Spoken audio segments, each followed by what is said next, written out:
50 லட்சம் கோடியே 55,000 தாண்டி இருக்கு. இன்னொன்னு இந்த நிதியாண்டுல மட்டுமே 65,000 கோடி ரூபாய் வட்டி மட்டுமே கட்டப்பட்டிருக்கு. இது எப்படி பாக்குறீங்க? ஒவ்வொரு ஆண்டும் நீ ஒரு ஆண்டு மட்டும் சொல்லாத, ஒவ்வொரு ஆண்டும் அதற்கு உண்டான கடன் வாங்கினதுக்கு உண்டான தொகையை கட்ட வேண்டும், வட்டி கட்ட வேண்டும், ஒரு பகுதியை திருப்பி செலுத்துவோம்.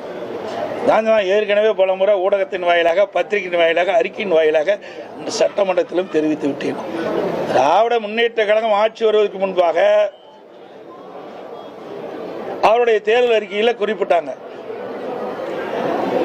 தமிழகத்தில் இருக்கின்ற பொருளாதார சூழ்நிலை கருதி அதற்கென்று ஒரு குழு அமைப்பதாக சொன்னாங்க, நிதி மேலாண்மை அமைப்பை ஏற்படுத்த சொன்னாங்க, அமைச்சாங்க, நிபுணர் குழு எல்லாம் போட்டாங்க.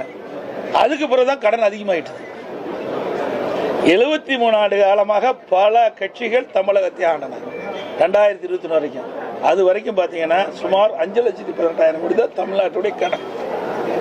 இந்த காலகட்டத்தில்